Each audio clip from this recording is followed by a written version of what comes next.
At the height of the crisis in Italy, they stored bodies in churches until space could be found to bury them. On Friday, the sheer scale of deaths across Europe became clearer. Since early March, more than 159,000 excess deaths coinciding with the pandemic have been reported from 24 European countries. These are deaths above and beyond what we would have expected normally at this time of the year.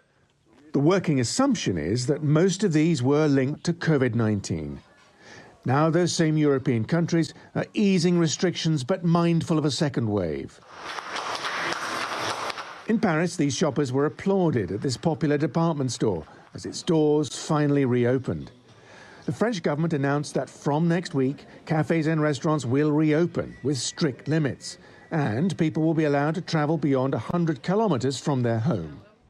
The UK launched its test and trace programme on Thursday with 25,000 newly recruited staff who will trace anyone a newly infected person has come into close contact with. They will have to isolate for 14 days. It won't be fully operational for weeks, and so far the isolation part of it is only voluntary. At the daily briefing, Prime Minister Boris Johnson announced further limited measures to ease lockdown from next week, including schools, some shops and family and social gatherings of up to 6 people outside.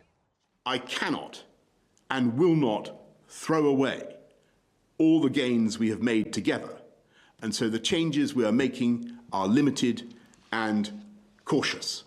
Good morning, Mr. Cummings. The row over his chief advisor Dominic Cummings rumbles on. The police said he might have broken lockdown rules by leaving London while thought to be suffering from COVID-19, but they won't pursue it. The Prime Minister's office says case closed, but the media and dozens of MPs still want Cummings sacked, and the polls suggest the incident has damaged the government's standing. Across Europe, there were further signs of the economic fallout of the crisis. In Barcelona, workers at this Nissan plant protested against plans to close it.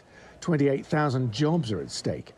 Nissan and its partner Renault announced a global cutback of production as part of a survival plan to reverse a $6 billion loss this financial year.